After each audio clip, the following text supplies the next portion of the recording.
Hay tumbas de gigantes por todas partes. He conocido a muchos arqueólogos que han dejado de serlo porque se cansaron de ver cómo la evidencia era destruida. No podían explicarlo, así que se les ordenó destruir los huesos, molerlos hasta hacerlos polvo. Lo mismo con los maoríes. Acabo de volver de Nueva Zelanda de escuchar las historias de los maoríes y dicen, sí, esa colina de allá se llama Monte Cariote y significa la montaña de los gigantes pelirrojos.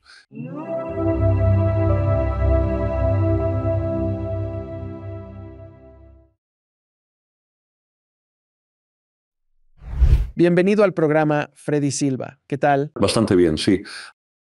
Amigo, muchas gracias por venir al programa. Soy un gran fan del trabajo que has estado haciendo desde hace muchísimos años sobre civilizaciones antiguas, lugares sagrados, monolitos. O sea, me estás hablando al oído, amigo. Este es el tipo de cosas que nos encantan. Me encanta hablar de esto.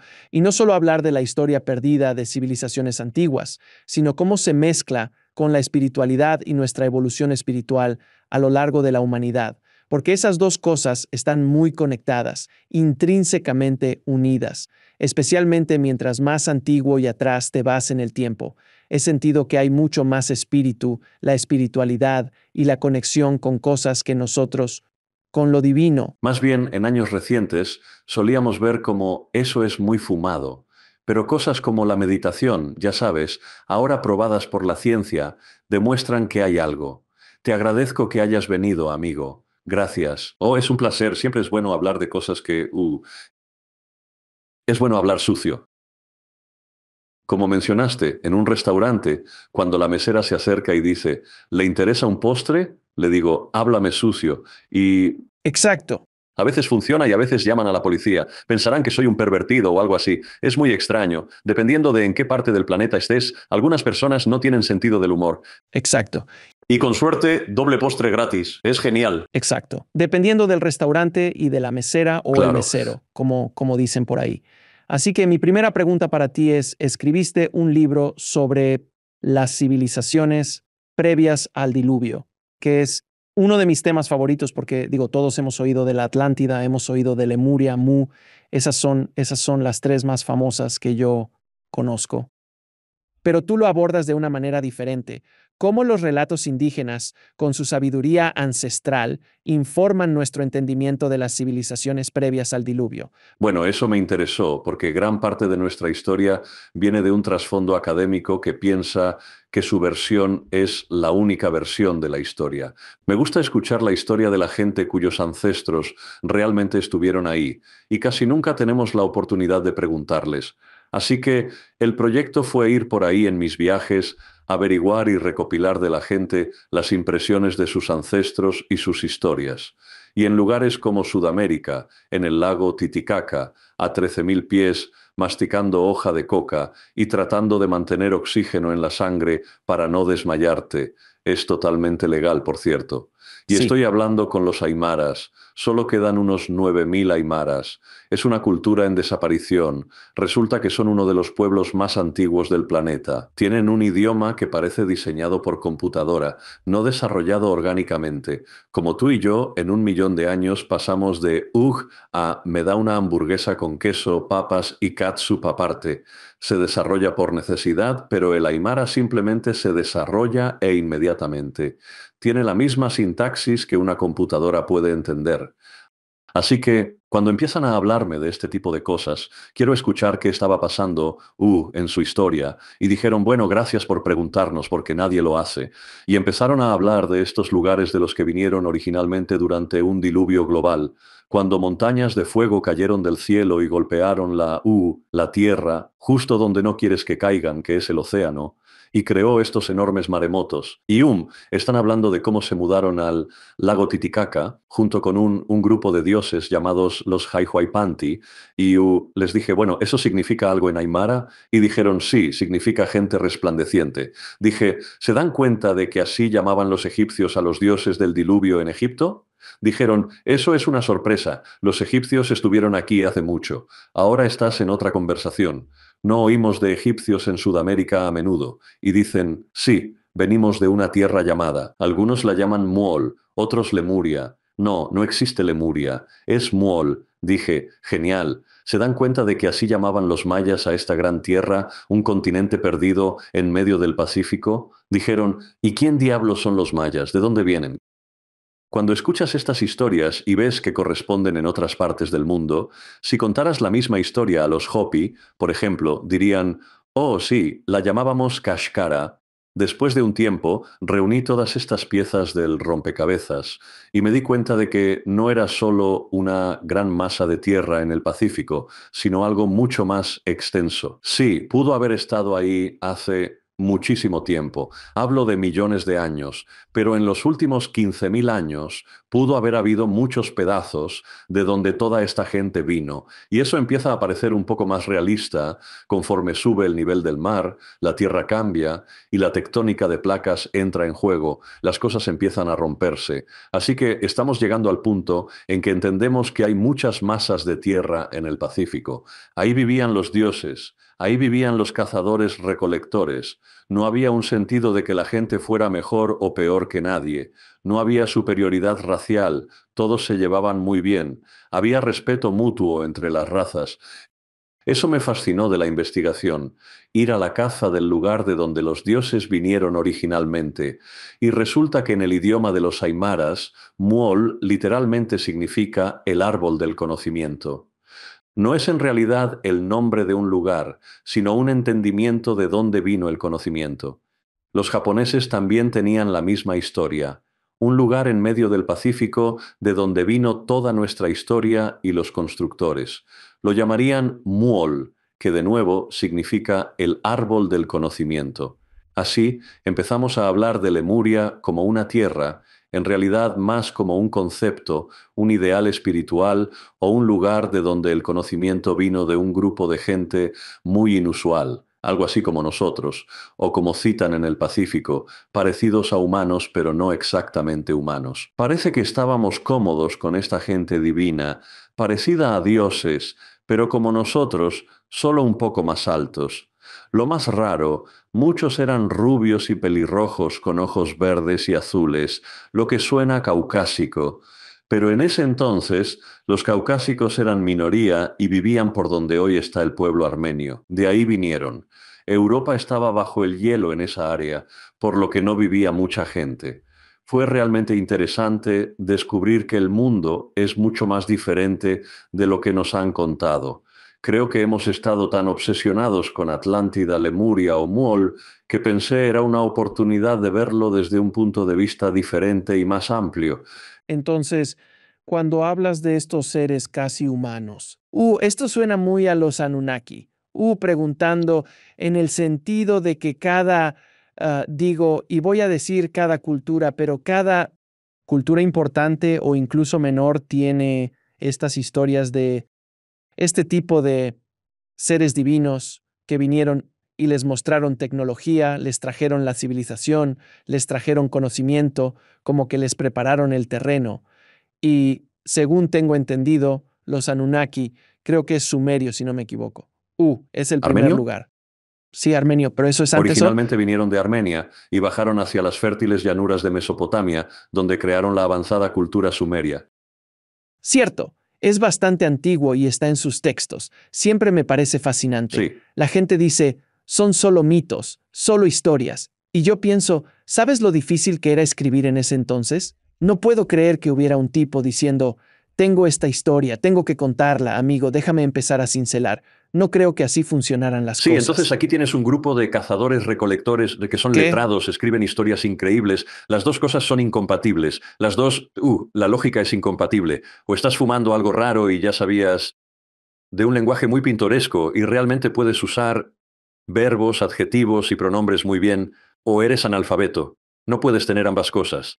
Es un muy buen punto. Y aquí está la cosa sobre el mito, lo que los historiadores simplemente no entienden. El mito es un recurso teatral para transmitir una narración, para que la historia sea recordada. Es un poco como si en 2000 años estuviéramos hablando del mito de Star Wars. Me ¿ok? leíste la mente Porque totalmente. Sí, exacto, porque eso es lo que Lucas canalizaba, mantener viva esta maravillosa sí. historia para las futuras generaciones.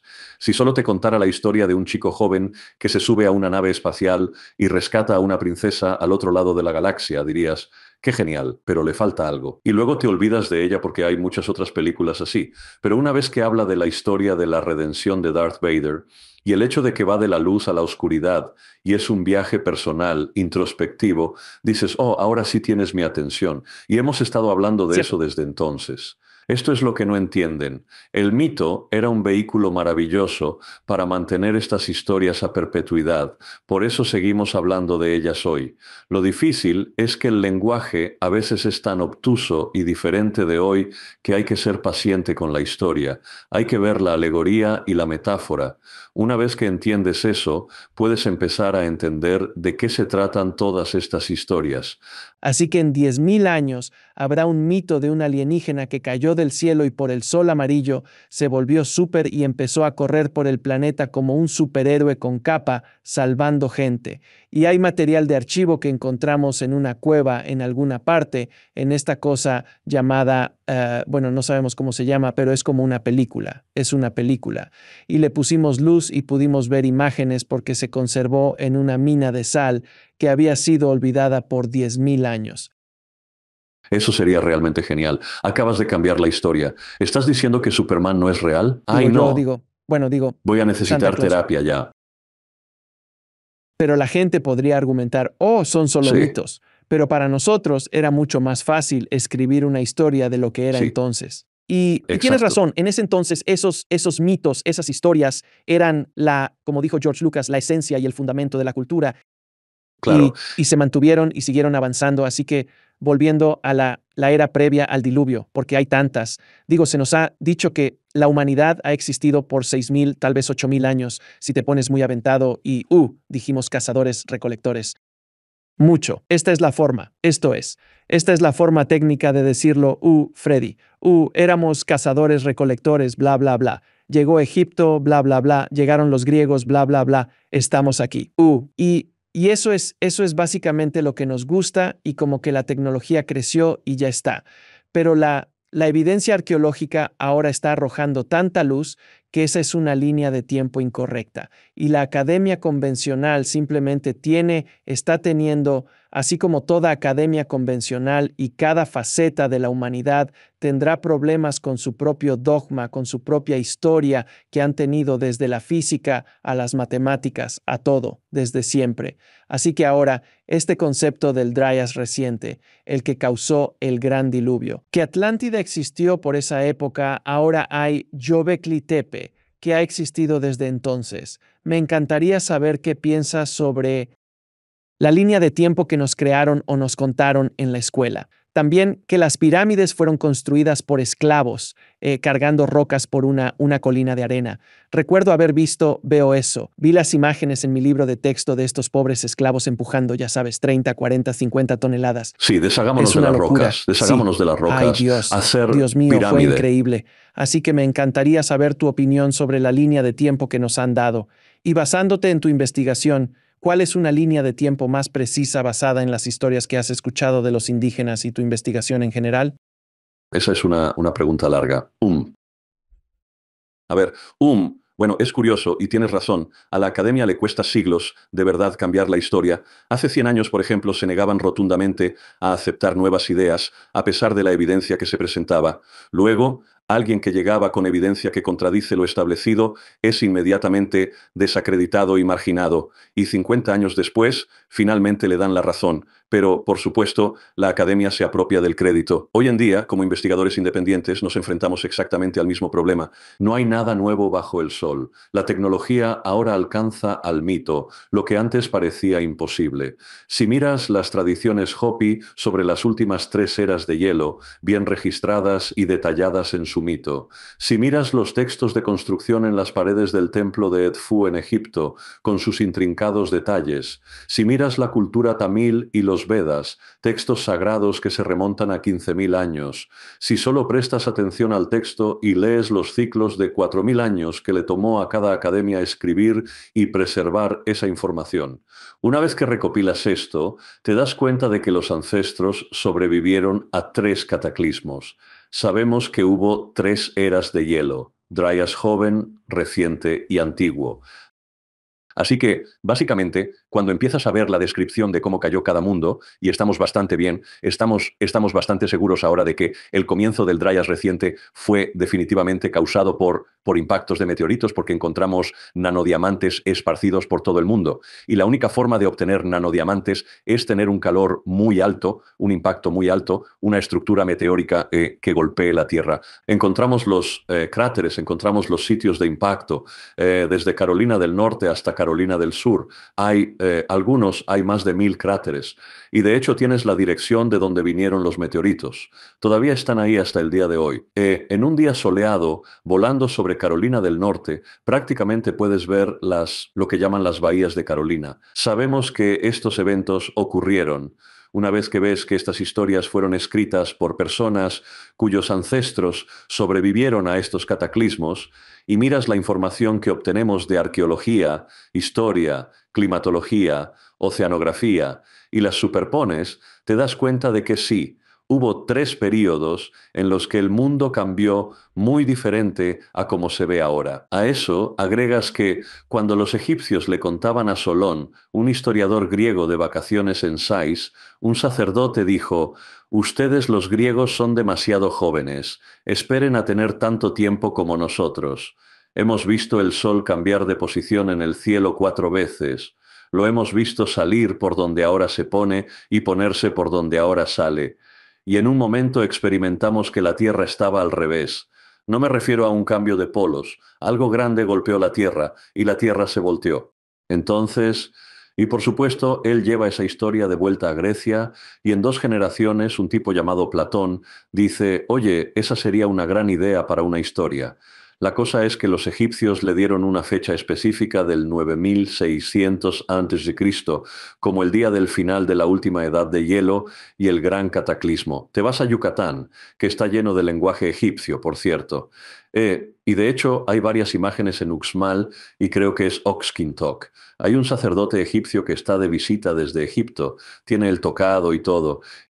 Y ellos tienen su historia, en su historia particular, que dice que en el 9600 a.C., y esta es una fecha muy específica, tenemos la llegada de estos dioses de una isla que se hundía en medio del Atlántico llamada Atol. Así que te aparece la palabra Atol Antis. Y este tipo de gente llamada los Its, que son los sacerdotes magos. Les importaban mucho los nombres en ese entonces. Its, Atol. Era un lenguaje muy conciso, pero ellos son los que básicamente nos dieron a Quetzalcóatl, Kukulcán y a Itzamna, que es el que se queda fuera. Es el más interesante de todos. Pero escapaban de un continente que se ahogaba, una catástrofe global. El punto crucial es que mayas y egipcios, en lados opuestos del mundo, dan la misma fecha exacta.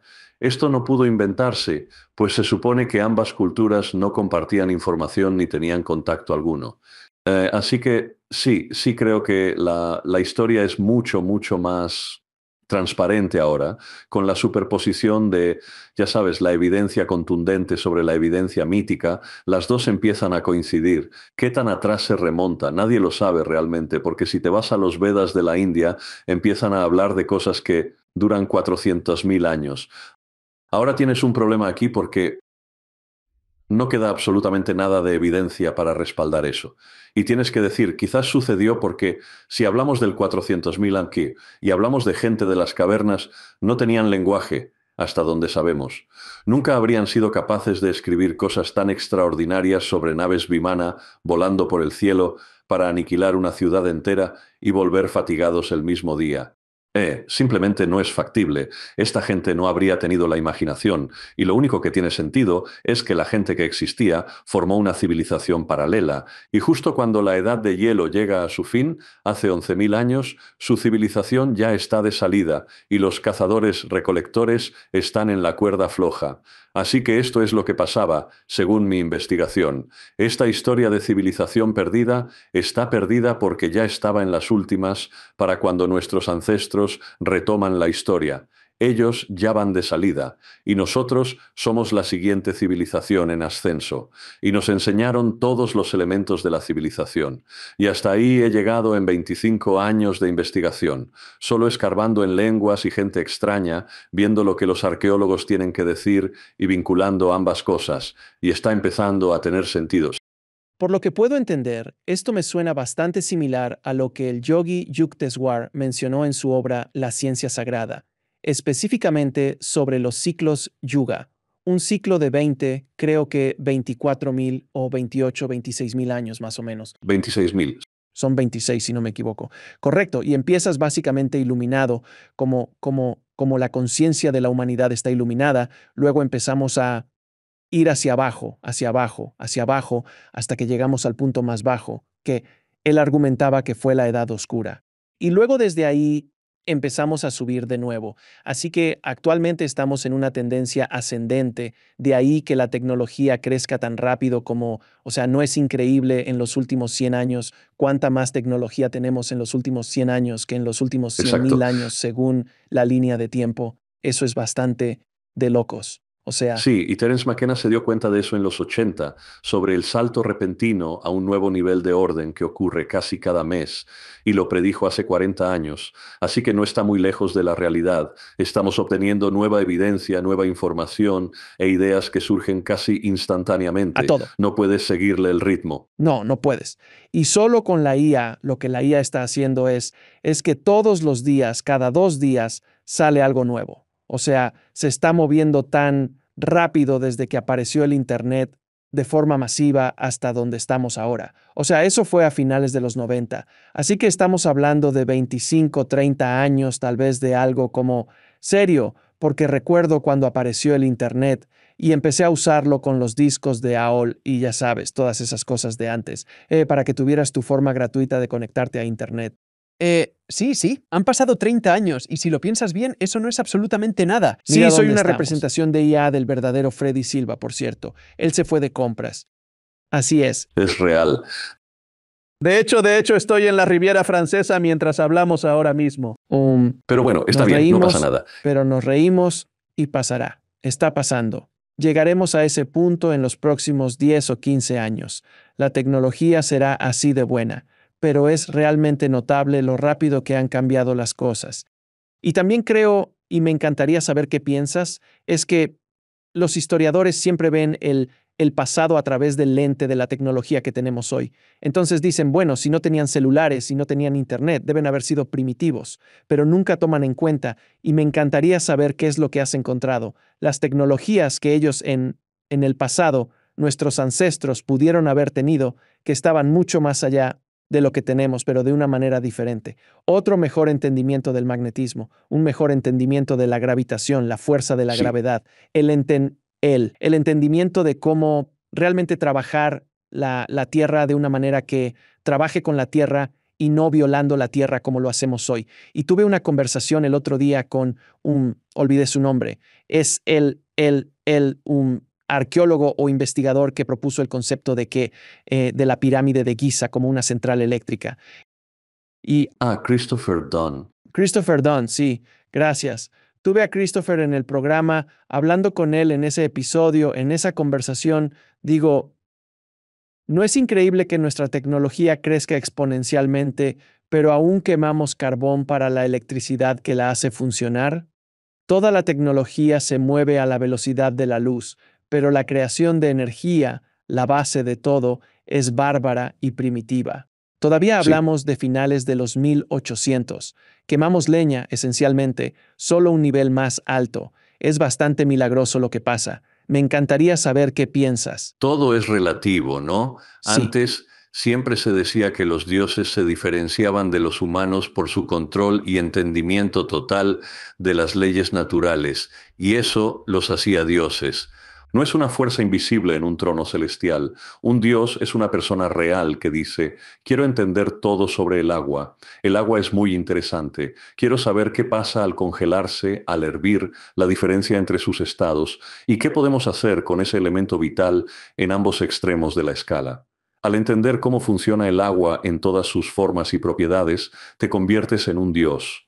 Porque un Dios es un elemento espiritual, por así decirlo, que rodea cualquier objeto. Es el alma de cualquier objeto. Una planta tiene un Dios, un árbol tiene un Dios, y así sucesivamente. Nosotros lo llamamos alma. Esa era la diferencia. Entendían las leyes de la naturaleza. Para ellos, cuando escuchas a tres personas en lados opuestos del mundo decir, ese edificio con piedras grandes se construyó de la noche a la mañana, y usan sonidos o comandos vocales para mover las piedras por el aire, levitándolas, y que, literalmente, las piedras eran empujadas por un pequeño golpe hasta la cima de la colina. Una vez es chistoso, dos es coincidencia, la tercera, ok, esto es un patrón. Hablamos de un evento real presenciado y escrito porque era increíble para la gente, probablemente cazadores, recolectores de la época. Pensarían, wow, mira eso. El otro día comía un conejo y hoy hay una pirámide entera, una estructura monumental. Increíble. Recordaré esto. Me aseguraré de que todos sepan cómo se construyó, para que la historia perdure. Ahora avancemos a los 80. El Departamento de Investigación de Anomalías de Ingeniería de Princeton hizo experimentos increíbles, revisados por pares, observando esa delgada línea entre ciencia y misticismo. Se hicieron la misma pregunta que yo. ¿Por qué eligieron esas rocas enormes para empezar? ¿Por qué no usar rocas manejables como los romanos? No, haremos un bloque de piedra de 2000 toneladas que ninguna grúa moderna puede levantar. ¿Por qué? Porque podían, tenían la capacidad y el conocimiento. Entonces, ¿qué tiene de importante esta roca en particular? Dije, bueno, las rocas solían moverse a veces desde 400 millas de distancia. Podrían haber construido una pirámide aquí mismo, pero no. Fueron a 400 millas por otro tipo de roca específico. ¿Qué tienen esta y todas las rocas usadas en megalitos del mundo que las hacen tan diferentes que requirieron este laborioso y complejo proceso de transporte y construcción? Bueno, es el tipo de cuarzo que contienen. Es el mismo tipo de cuarzo que se usaba para los primeros receptores de radio. Así que hay algo en la cualidad piezoeléctrica de este tipo de cuarzo en estas piedras. Luego tienes el hierro y la magnetita. Esos son los tres elementos comunes en todas las piedras de los megalitos del mundo. Princeton básicamente dijo, bueno, encontremos un trozo de este tipo particular de cristal, lo pondremos en el tubo y hagamos como los ancestros, lancémosle sonido. Experimentaron semana tras semana, cambiaban la amplitud y la frecuencia del sonido porque tienes que tener el tubo absolutamente correcto. Hubo un momento, esto estaba en su sitio web allá en los 90, donde tenían un video, en los días en que tenían película. Hablamos de esto antes de Sí, entrar sí. al aire. Muestra claramente que le están pegando a este pequeño trozo de cristal con sonido y levita. Así que ahora sabemos que las historias eran ciertas. Acabamos de descubrir esa tecnología. Y a la inversa. Sí, puede que hoy tengamos mucha tecnología, pero también noto que hay un enorme aumento de la estupidez. Nos hemos vuelto unos idiotas, porque hemos cedido todo nuestro poder, y estoy viendo esta cosita a mi lado, este pequeño rectángulo negro más o menos de este tamaño, que tengo que traer conmigo, a pesar de que tenía un teléfono fijo perfectamente útil. Pero la gente insiste en que tenga mi celular conmigo a todas horas. No sé por qué, de todos modos no lo contestaré si suena. Si no se puede localizar, no se me puede localizar. Y me niego a que me domine. Así que la cosa es que estaba viendo con una especie de, bueno, no quiero burlarme de esto porque cuando estás en un huracán no es gracioso, pero cuando el huracán pasaba por Nueva Jersey hace unos años, yo estaba viendo con un poco de un ligero desapego. La gente local no podía descifrar dónde buscar agua fresca, leche y pan, porque dependían tanto de esa cajita para decirles que el 7-Eleven está a 2 cuadras.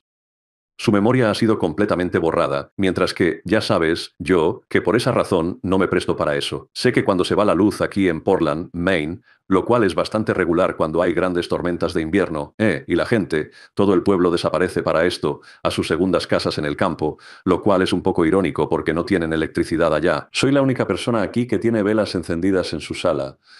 Tengo cerillos, tengo agua fresca, tengo cosas que puedo comer, en lata que no necesitan calentarse, y puedo sobrevivir una semana entera, sin esforzarme tanto. Y sé dónde conseguir leche, y sé de dónde conseguir pan porque lo he memorizado. Así que sí, puede que tengamos toda esta tecnología nueva, pero encuentro que mucha gente ha sido dominada por ella y ha cedido su poder. Así que, en cierto sentido, y creo que no recuerdo quién más se le ocurrió esta observación, hoy con los nombres, ¿verdad? En fin, era un personaje muy interesante y dijo: es curioso, porque la próxima vez que un meteorito golpee la Tierra o se vaya la luz, y no es tan difícil, solo un ciclo de manchas solares que golpee la porción correcta del planeta, como en la costa este de Canadá en 1878. El evento Carrington dejó fuera de servicio los cables del telégrafo 2 semanas enteras. La gente de repente no sabía cómo sobrevivir sin electricidad para iluminar sus casas o encender estufas. Dije, es curioso porque en ese momento la gente que llamamos salvajes en el Amazonas serían los únicos sobrevivientes. Saben dónde pescar, poner trampas, recolectar agua de lluvia. Ese es el punto. De repente están en el nivel más alto de la civilización, sin tecnología. No, tienen su tecnología local. Todo es relativo, ¿ves? En edad y posición. Sí, tienes toda la razón, porque sabes, también le decía esto a Christopher, nuestro sistema actual es tan frágil, la gente simplemente no es No consciente mucho. de ello. ¿Cómo nuestro sistema es tan frágil? Mientras que esos, entre comillas, salvajes en los sistemas del Amazonas es extremadamente robusto. Absolutamente. Podría soportar tanto. Nosotros somos los que somos tan frágiles en el sentido de que, digo, mira, yo he pasado por muchos huracanes, viví en Florida mucho tiempo, viví en Los Ángeles, pasé por terremotos, ahora aquí en Austin sufrimos apagones por las heladas y cosas así.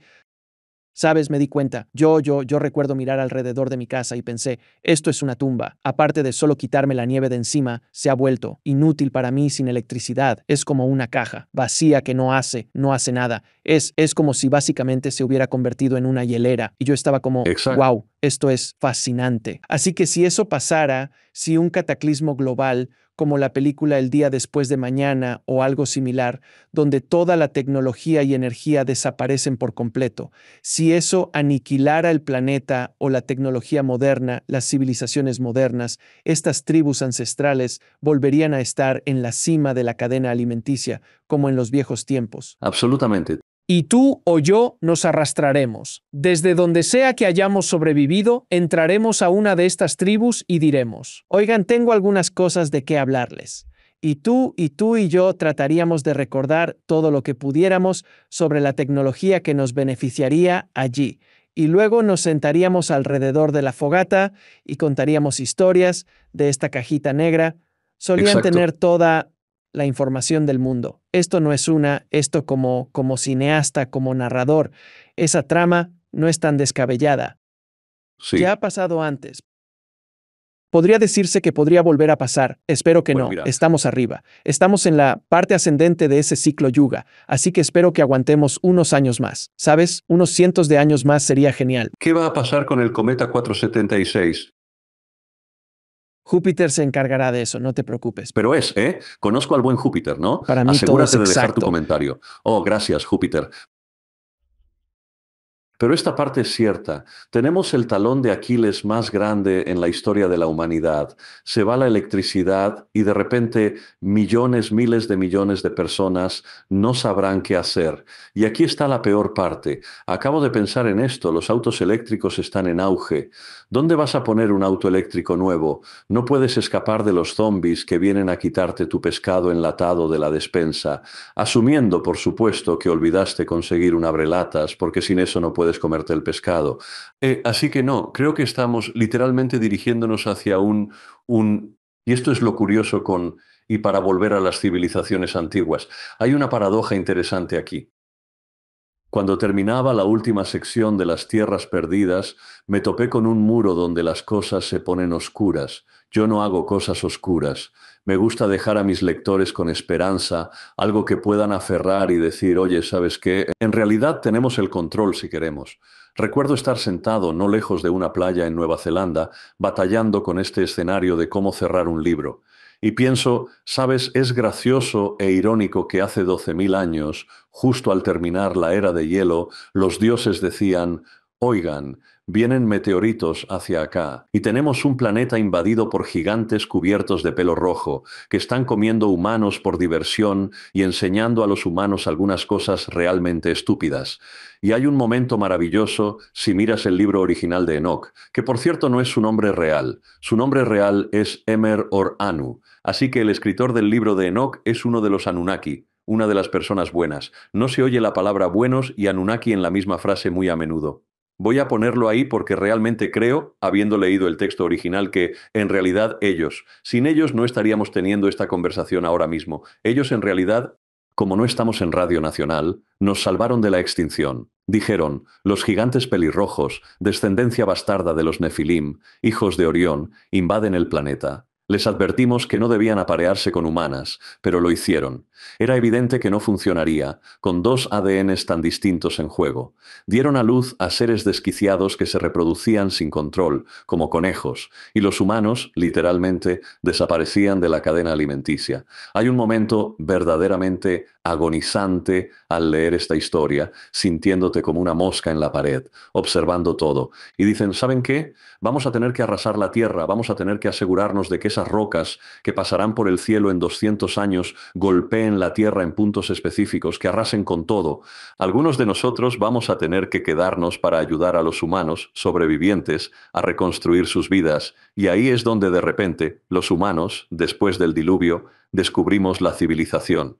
En diferentes partes del mundo en el mismo momento, y en el mismo momento tenemos las historias de los dioses que también nos ayudaron. Así que todo esto está conectado. El punto es que ahora enfrentamos exactamente la misma situación. He tenido muchas conversaciones con gente de la NASA y sabes quiénes son porque aparecen en las conferencias de ovnis vestidos con hábitos de monje con estas máscaras de reptil hechas de hule. Es muy Obviamente es algo gracioso. realmente Sí. genial.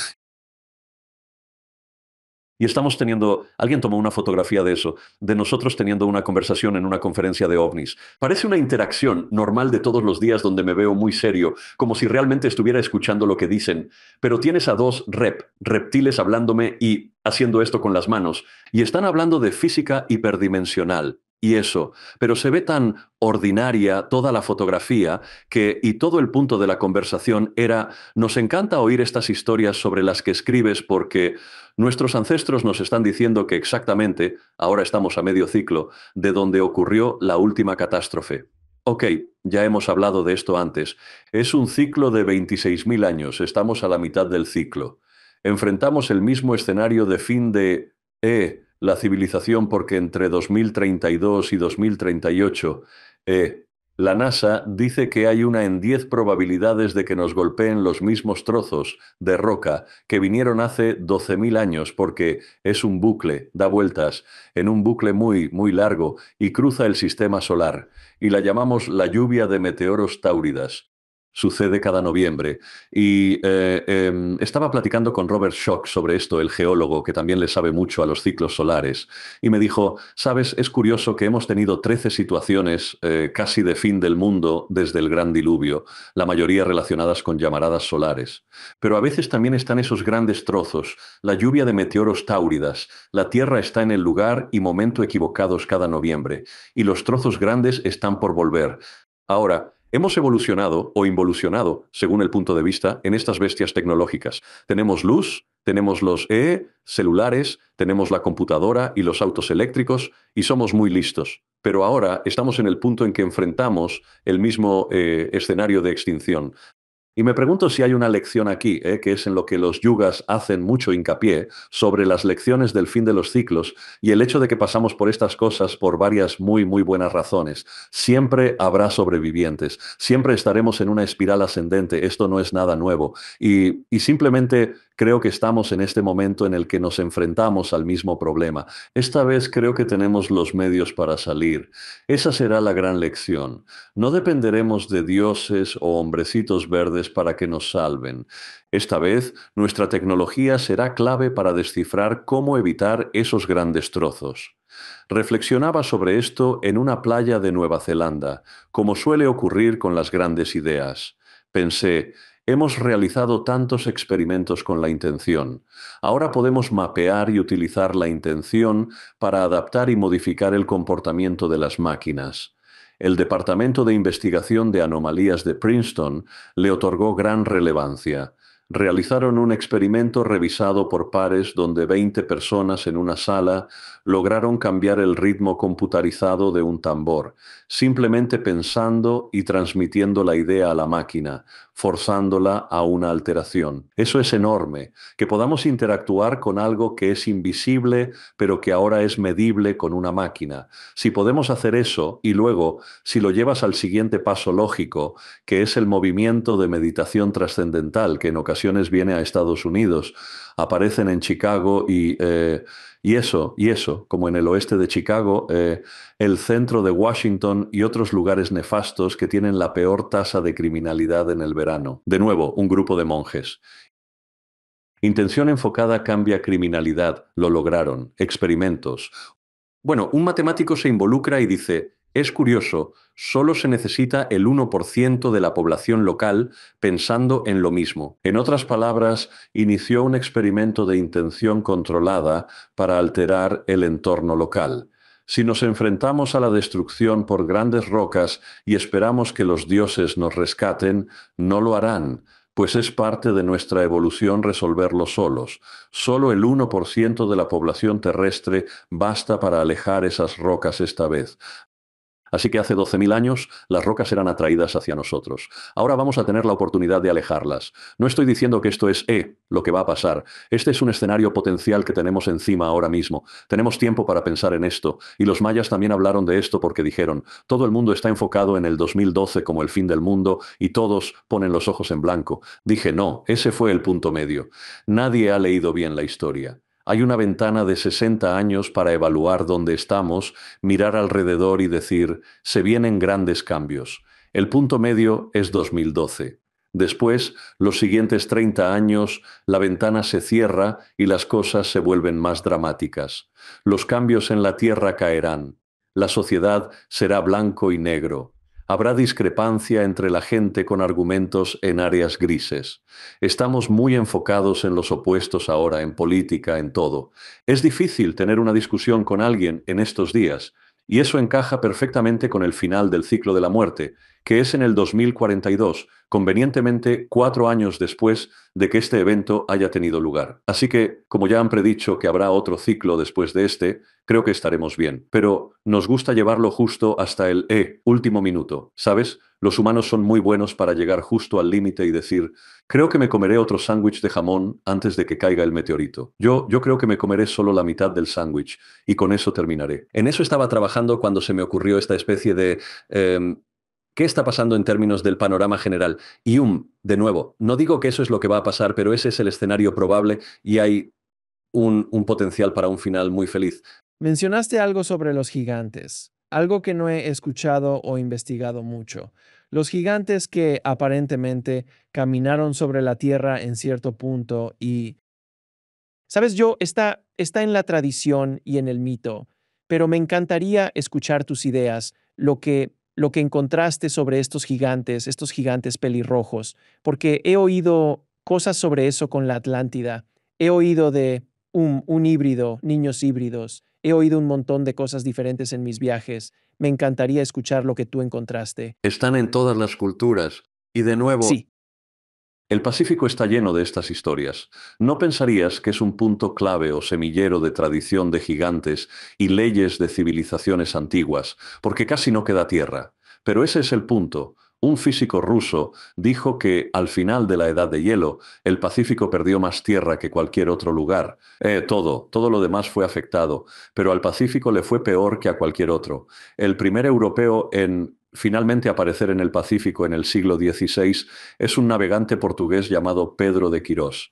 Y puedo decir eso porque soy portugués, así que estoy muy orgulloso de ese tipo. Andaban por el mundo recolectando recetas antes de que también se convirtieran en, ya sabes, idiotas que colonizaron todo. Le pasa a todo el mundo. Y decían, es curioso, cada vez que conocemos a los isleños del Pacífico, son muy firmes en que estas no son islas. Estas son las cumbres de las montañas donde vivían los antepasados, y la masa de tierra ahora está bajo el océano. Una vez que dices eso, pones atención. Así que he estado recopilando historias de la cuenca del Pacífico y decían una y otra vez que en aquel entonces los dioses eran mucho más altos que nosotros. Eran de piel clara, no gente blanca, eran de piel clara, tenían cabello rubio o rojizo. Y hasta el día de hoy hay muchas mujeres en la Polinesia que todavía se cubren el cabello con un color naranja para parecerse a los dioses, solo para ceremonias o para recuperar una técnica de narración. Decían que eran seres diferentes. Aunque poseían rasgos humanos, no lo eran del todo. Les era complicado reproducirse con nosotros por la notable diferencia de tamaño y su genética distinta. A veces funcionaba, otras no, pero sin duda eran mucho más altos, una característica distintiva. Y en uno de los templos de Egipto, de hecho, te dan una altura específica. Se les llamaba los Ahau. Ese era el apodo, que viene de Aku. Significa el que brilla. La idea era que medían 5 codos de altura. Ahora, si usas el codo real como tu medida base, eso es 8 pies y medio de altura. Y eso es bastante consistente con los esqueletos que se encontraron en el lugar donde pasé la mayor parte de mi vida y obviamente de donde viene mi acento, que es Gran Bretaña. Hay tumbas de gigantes por todas partes. He conocido a muchos arqueólogos que han dejado de serlo porque se cansaron de ver cómo se destruía la evidencia. No podían explicarlo, así que se les dijo que destruyeran los huesos, que los hicieran polvo. Lo mismo con los maoríes. Acabo de regresar de Nueva Zelanda de escuchar a los maoríes. Dicen que esa colina se llama Monte Carioi, la montaña de los gigantes pelirrojos. En 1850 aún vivían allí y los dejamos en paz. Son el final de un pueblo orgulloso. No podían reproducirse con nadie. Los dejamos en paz. No hacían daño. Es triste porque sabían que estaban de salida. Escuché la misma historia en los Apalaches con un cherokee que dijo: ese río, Allegheny, lleva el nombre de los Aluwani. Es una corrupción de la palabra. Ese era el nombre de los gigantes altos y pelirrojos, de unos 8 pies y medio, que estaban en los Apalaches cuando los encontramos al cruzar América. Habían sobrevivido a un continente hundido en medio del Atlántico. De nuevo, les era difícil reproducirse con mujeres. Lo intentaron, y las mujeres morían en el parto al dar a luz a infantes. Las historias de esta gente están por todas partes. Pero aquí está la cosa que hay que realmente reentender. Esta es la gente original, a la que se llamaba los dioses. La descendencia, era el problema. Entonces, ahí es donde entramos de nuevo en la historia de Enoch o Emer o Anu. Quiero que ese nombre se conozca para que más gente diga ese en lugar de Enoch, porque muchas de estas historias son bastardizadas por una cultura diferente.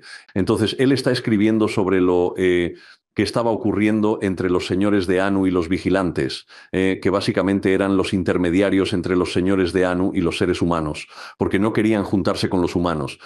Reconocieron saber más que los cazadores-recolectores. Pensaron, estamos más desarrollados, debemos mantener distancia segura, pues deben desarrollarse solos. De lo contrario, el encuentro de dos culturas dispares nunca termina bien. Mira lo que hacemos al ir al centro de Nueva Guinea. Nos topamos con gente que todavía anda por ahí sin ropa, y de repente ya tienen ropa y hay una jerarquía. Hemos cambiado completamente el curso de su dirección artificialmente. Ok, la gente necesita crecer orgánicamente, esa es la forma de hacerlo, pero a veces se necesita una pequeña ayuda.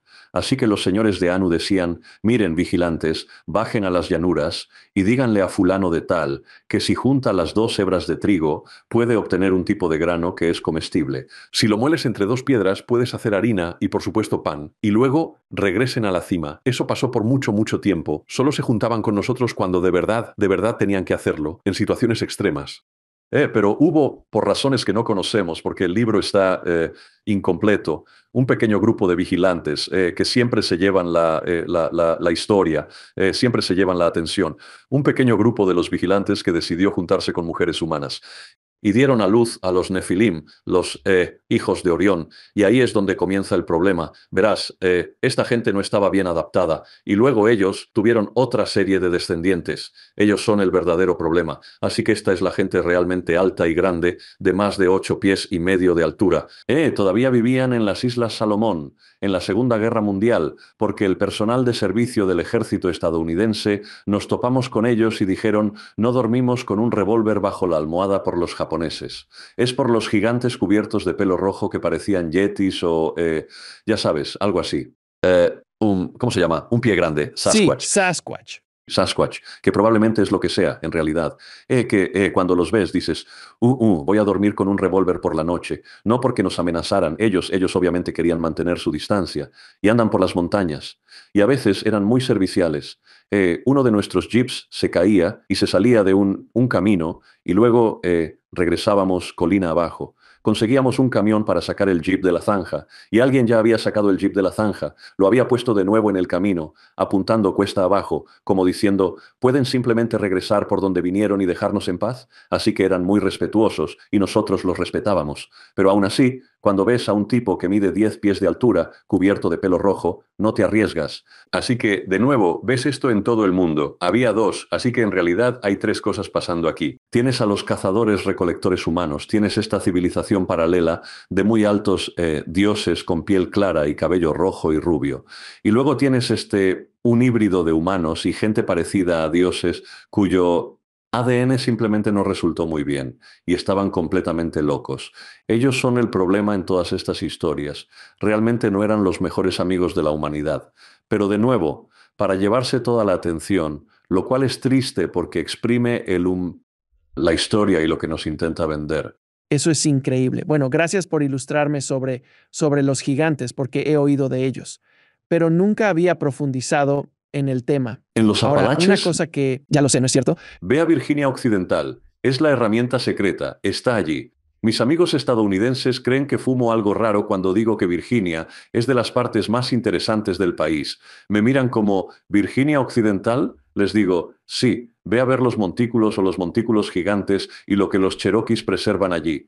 Hay mucha historia. Ahí descubres sobre el verdadero continente, al menos la costa este de Estados Unidos. La historia está justo ahí. Con todos tus viajes también has hablado mucho de monolitos y yo estoy fascinado con los monolitos. He visto varios yo mismo en mi vida y siempre me parecen fascinantes, pero lo que he descubierto cada vez más es las pirámides que simplemente parecen estar apareciendo por todas partes. Y me refiero a que nos enseñaron, está la gran pirámide en Egipto y las egipcias en general acaparan la atención mundial. Luego, por supuesto, las sudamericanas reciben algo de atención, aunque no tanta. En los últimos 30 o 40 años, India creo tiene un par, pero ahora la lista se ha expandido a lugares como Japón e India, lo cual es fascinante. Por todo el Medio Oriente, China tiene más pirámides que cualquier otro lugar del planeta, al Exacto. parecer. O sea, hay tantas pirámides y tantos de estos monolitos. Todos parecen estar en el paralelo 29, cerca del paralelo 29, según tengo entendido también. ¿Cómo están todos conectados? Y cómo, porque suena a que había comunicación al otro lado del charco entre Claro. egipcios y mayas. Porque siempre dije eso. Yo decía, ¿cómo? Digo, sí, no son exactamente las mismas pirámides, pero son bastante que me senté y me paré frente a Chichén Itzá y me quedé ahí pensando, ¿qué está pasando ahora mismo? ¿Es en serio? O sea, esto es algo que desafía toda lógica. O sea, ¿cazadores recolectores hicieron esto? No, no puedo. No me lo imagino. Hablé con un arqueólogo, un arqueólogo más tradicional el otro día y me dice, bueno, ya sabes, porque le hice esa pregunta como, ¿cómo es que son tan similares en todo el mundo? Si pones monos juntos en un cuarto, eventualmente descubrirán por sí mismos que la forma de la pirámide es la fuerza más resistente, la más estable de todas. Así que solo son diferentes versiones de esa misma idea fundamental. Y eso no sonó muy interesante, pero ok, justo, me parece justo, ese es tu punto de vista, más tradicional. Él era un académico mucho más tradicional, pero me encantaría escuchar cómo pensabas, cómo están todos conectados y cómo la información llegó de unos a otros. Digo, porque hay miles de pirámides en todo el mundo. Sí, La posición es muy importante porque te muestra que hace mucho tiempo hubo una época en que el clima era tal que no se podía vivir en la mayor parte de la Tierra. Esa fue la segunda edad de hielo. La mayor parte de los hemisferios norte están cubiertos de hielo. El hemisferio sur también. Está esa pequeña franja donde tenemos todos los sitios sagrados del mundo, están dentro de esa delgada franja y eso comprime el periodo de tiempo bastante rápido. Y ese fue un periodo de tiempo que todas las culturas antiguas dicen que sí, básicamente había una civilización paradójica aquí. Vivían en islas o lugares que se comportaban como islas y se mantenían apartados pero compartían información. Eran parte del mismo colegio, por así decirlo. Ellos leían del mismo libro y eso tiene mucho más sentido. Y de hecho hay una gran historia que escuché de Nueva Zelanda, de los Waitaha. Nadie ha oído hablar de los Waitaha. Son uno de los pueblos más antiguos del planeta. Vivían en la isla de Pascua, cuando era un archipiélago. Y recuerdan que era un archipiélago. Eso fue hace 12.000 años. A menos que seas oceanógrafo, no sabrás que hace solo 12.000 años la isla de Pascua era una serie de islas. Ellos tienen la época en que interactuaban con los dioses, y los dioses toman estas canoas de doble casco llamadas walkers, cosas enormes, cabían 200 personas. Los samoanos aún las construyen, van de su tierra natal original, en el lago Titicaca, a la isla de Pascua para reabastecerse, pasar el rato con los Waitaha, y luego navegan al lugar de nacimiento de los dioses, en la isla sur de Nueva Zelanda. He estado allí, es el templo paisajístico más increíble, esa es otra historia. Y también solían cruzar todo el Pacífico y el Océano Índico porque estos dioses, a los que llaman los Urukehu, que es la gente pelirroja, también tenían los mismos gestos y descripciones que los seguidores egipcios de Horus, los resplandecientes seguidores de Horus, que tienen la misma descripción de gestos que Viracocha y Huayna Cápac.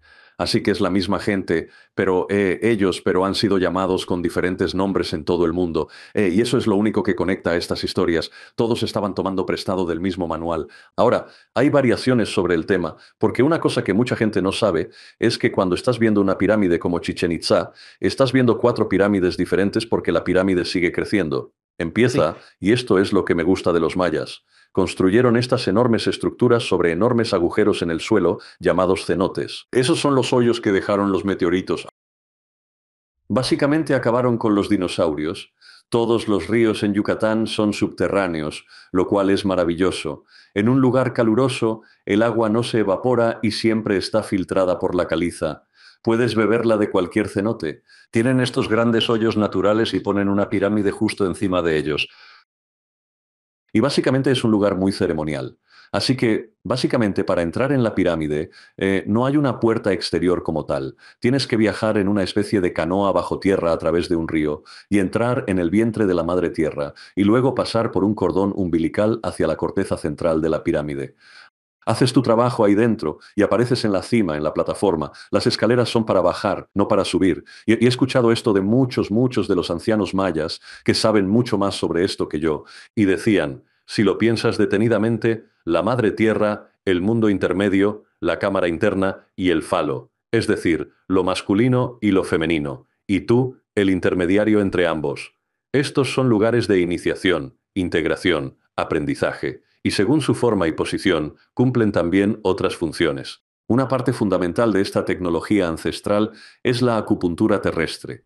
Estos imponentes edificios están ubicados precisamente donde nadie querría construir, una zona de fractura geológica o un sitio donde los terremotos ocurren con intensa regularidad. Así que, disculpa, a lo largo del Nilo, que es una fractura masiva de la zona terrestre, tienes algunos de los edificios más grandes de todo el planeta, y piensas, ¿esta gente está completamente loca? No, porque la forma en que los edificios están construidos usando diferentes formas de geología, y Chris Dunn, creo, mencionó esto originalmente, tienes el granito masculino o con carga positiva en el centro y tienes la piedra caliza negativa al frente, que básicamente es una batería. Y lo mismo sucede con los monolitos de todo el mundo. Están colocados exactamente. Las mayores concentraciones de monolitos aparecen en las zonas sísmicas más grandes del mundo. Así que te está diciendo que hay algo en estos edificios que no está solo ahí para que tú y yo vayamos a trabajar y hacer algún trabajo personal. También están cumpliendo una especie de acupuntura terrestre. Limitan el daño que la Tierra puede hacerse a sí misma y a nosotros. Esto lo escuché en la isla de Pascua. Los moáis originales, los de basalto, con cuerpo unido a la cabeza, se hunden 39 pies más profundo de lo que pensábamos. Sí, Vaya, el nivel de sedimento es mucho más antiguo que 800 años. Incluso alguien que sabe de geología básica puede entender eso. Y he hablado con Robert Schoch sobre esto y está completamente de acuerdo. Y la historia se superpone hermosamente con la historia de los Waitaja cuando vivían allí. Hablan de los Moais, no como si hubiéramos ido a picar a la cantera. Los subimos por la colina, los colocamos. La historia ya, los Moais están en la historia ya por la época de la Edad de Hielo. Para ellos es como un hecho, así que ya preceden a esta gente, han estado allí por mucho tiempo. Pero dijeron que los moáis originales fueron puestos allí para detener, y cito, detener al Señor de los terremotos en su guarida. Había algo de acupuntura en la isla de Pascua, para hacer el asunto más manejable, para dar a la gente una oportunidad de sobrevivir a grandes terremotos, y cuando miras el metal dentro de la piedra, como el basalto, eso empieza a tener mucho sentido. Estos edificios, de nuevo, vienen del mismo libro. Vienen del mismo manual, están cumpliendo una multitud de funciones y básicamente están diseñados por la misma hermandad de gente que nos enseñó los elementos de la civilización. déjame preguntarte esto, porque esta es otra área de esto, de las civilizaciones antiguas que ahora está empezando a ganar un poco de fuerza, la Antártida. Mucha gente piensa que la Antártida era solo un gran montón de hielo, pero en realidad no es así. Es un continente, una masa de tierra real y sólida. ¿Qué aprendiste en tus viajes sobre la Antártida? No siempre estuvo completamente bajo hielo, de la misma manera que Giza no siempre fue un desierto, sino una zona muy Exacto. floral y verde. Me encantaría. Ahí mismo está el comienzo del Océano Atlántico. Entonces, pero me encantaría escuchar qué has encontrado en cuanto a civilizaciones antiguas o antediluvianas en la Antártida, si es que hay algo. No me sorprendería. Estoy en el punto de que todo es posible. Estoy mirando de afuera hacia adentro ahora mismo porque no tenemos evidencia realmente para respaldar nada en este momento. Todo es hipótesis. Pero así es como empiezas cualquier gran idea. Y sabemos por mapas antiguos que fueron diseñados en una época en la que no teníamos la tecnología de mapeo ni la capacidad de navegación para saber dónde estaba la Antártida o siquiera ir allí si la hubiéramos tenido. Así que hay mapas que aparecen por toda Europa que muestran la Antártida como dos masas de tierra y eso es exactamente lo que es. Para saber eso, creo que a la NASA le tomó hasta, ¿qué?, 1975 para tener un satélite allá arriba y decir, oye, averigüemos qué hay bajo el hielo. Y son dos continentes separados por un río. Bueno, eso es lo que muestra el mapa de, creo que Oronteus ¿Piri? Finaeus. Piri. ¿El mapa de Piri? Ah, sí, lo conozco, ya Hay hablamos dos de de él. ellos. Uno es el mapa de Finaeus, que básicamente muestra toda la Antártida bellamente mapeada y detallada como dos masas de tierra distintas. Ahora sabemos que hace solo 4.000 años la plataforma de hielo de Ross no estaba congelada en absoluto. Era un mar corriente con ríos fluyendo por todas partes. Encontraron sedimento de un río y trozos de árboles perfectamente conservados, casi intactos en el hielo. En tan solo 4.000 años, la plataforma de hielo de Ross se ha desarrollado y transformado. Siempre está evolucionando, siempre en constante movimiento. Luego tienes la tectónica de placas, el planeta siempre está cambiando. La tierra de la reina Maud, esa gran cosa como un dedo que se extiende apuntando hacia Chile y Argentina. Eso solía estar exactamente donde Santiago estaba, o donde está hoy. Se ha movido 600 millas más al sur. Todo siempre se está moviendo y cambiando sobre muchos continentes. No me sorprendería que en algún momento alguien estuviera allá abajo. He oído todas estas historias sobre los Foo Fighters y también que los nazis fueron para allá, a la Antártida. No las desacredito por completo, solo digo que es bastante fantasioso pensar que un montón de nazis sobrevivieron bajo el hielo a menos 30 grados centígrados durante 60 largos años, creando esta tecnología para que no pueden ir a ningún lado, los bombardearían hasta desaparecerlos, al asomar la cabeza. Y segundo, ¿cómo te mantienes caliente? ¿Por el magma? ¿El magma no derretirá el hielo encima? Así que realmente no creo en esa teoría. Tal vez fueron para allá, pero no creo que hayan sobrevivido muy bien. Y también se habla de pirámides ahí. Sí, se ve muy piramidal. Hay algunas imágenes que son muy definitivas. Se ven los bordes y todo. Hasta que no vas, no lo sabes. Y te diré por qué. Porque me pasó lo mismo en Nueva Zelanda, de todos los lugares. Había una playa a la que de verdad quería ir. Es un lugar, es una colonia de albatros, lo cual es raro en sí mismo, y era un lugar donde los Waitaha tenían un asentamiento. Así que por esas razones quería ir. Estaba viendo en Google Earth sobre senderos y acceso público. Hay dos pirámides negras justo al lado de la playa, cosas enormes. Pensé, no puedo ser la primera persona en verlas. Seguramente, los lugareños saben de ellas. ¿Por qué nadie ha investigado? Ahora tengo curiosidad. Fui para allá y di un paseo encantador. Caminas por este sendero maravilloso y se ven como dos pirámides egipcias de basalto. Son perfectamente negras. Los contornos son perfectos. Caminas por unas 2 millas. Así de grandes son. Y piensas, esto se va a poner interesante. Y conforme te acercas te das cuenta de que es una formación natural. Puedes ver las columnas de basalto octagonales. Y luego hay una cueva de cristal en medio. Esencialmente la naturaleza a veces hace cosas muy geométricas y a propósito. Y al acercarte puedes ver que todo es una extrusión natural de basalto del océano cuando esta extrusión estaba bajo el océano y se enfrió muy rápidamente. Pero entre más te alejas, más parece que son dos pirámides hechas por el hombre. Así que hasta que no llegas a la Antártida y lo investigas por cuenta propia, no lo sabes. Pero no me sorprendería en lo más mínimo si hubiera vivido gente ahí mucho antes, dado que todo se transforma constantemente. ¿De alguno de los pueblos indígenas hubo alguno? Yo ni siquiera conozco ningún mito Eso. que yo sepa que sea de gente de la Antártida. Es que es de hace tanto tiempo que yo simplemente nunca lo había oído. Sí, la gente más cercana es la tribu en Tierra del Fuego, en Chile. No sé cómo se llaman. Tienen historias de gigantes pelirrojos. Por allá, sabemos que definitivamente existieron en esa puntita del planeta. Quién sabe, tal vez los gigantes tenían una base secreta en la Antártida. Pero no, tienes razón. Nunca escuchas nada al respecto. Lo he intentado, he investigado en todos los documentos que fueron escritos por los europeos excepto que fueron los jesuitas, al pasar por Polinesia, acababan con todos, pero antes eran muy amables. Escribieron las historias de los pueblos indígenas. Así que me gusta leer sus cuadernos que Google tenía, afortunadamente, de hecho, escaneó para nosotros para que podamos leer estas cosas. Y si eres portugués y tu español es bastante bueno, son bastante fáciles de leer. Y tampoco encuentro nada ahí. Ni siquiera de Indonesia, Interesante. Sudáfrica. Pensé que podría haber algo de información. Leí la obra de Credo Mutua, que ha escrito todo sobre la mitología de esa parte del mundo. Y de nuevo, nada. Así que es un misterio. Es un misterio muy interesante. Freddy, podría seguir hablando contigo unas 6 o 7 horas.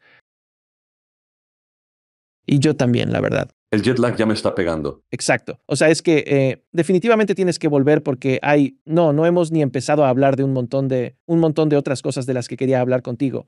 Meses o semanas. Antes de que, no, es como bueno, es toda una vida, como tú, que ya te ha tomado 25 años.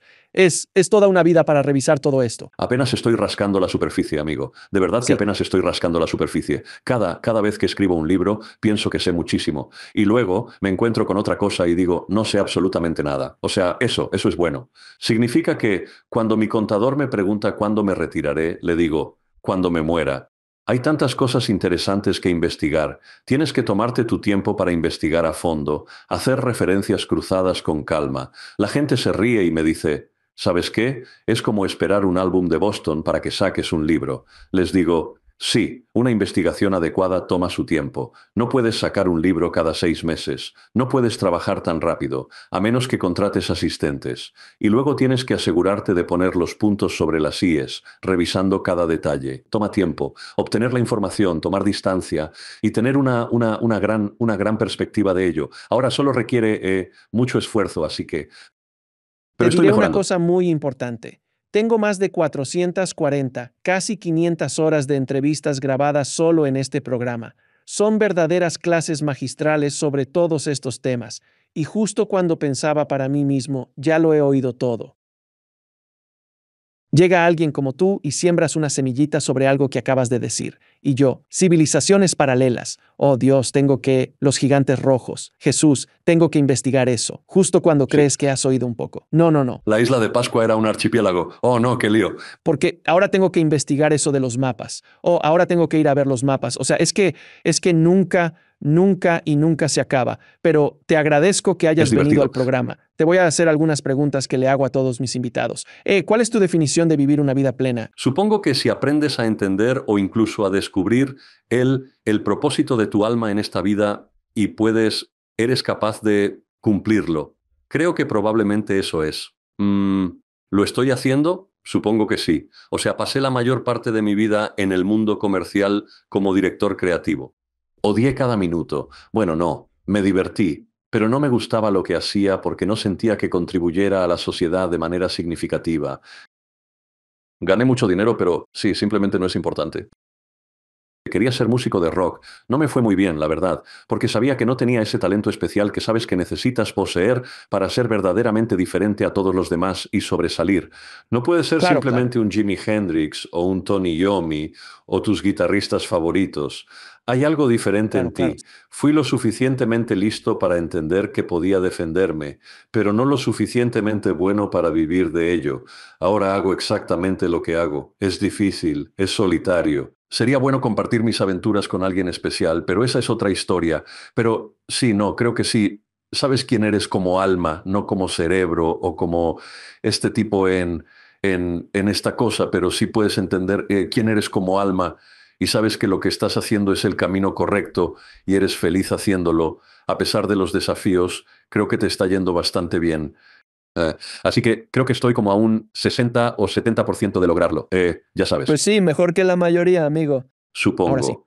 Creo que el propósito es que si marcas una diferencia en la vida al morir físicamente, y puedes decir, flotando sobre la habitación, dejé el mundo un 1% mejor de como lo encontré. Mejoré la vida de algunas personas. Entonces lo hiciste bastante bien. Con suerte, si ¿Quién puedo sabe? hacer eso, me está yendo bastante bien. Si pudieras volver al pasado y hablarle al pequeño Freddy, ¿qué le dirías?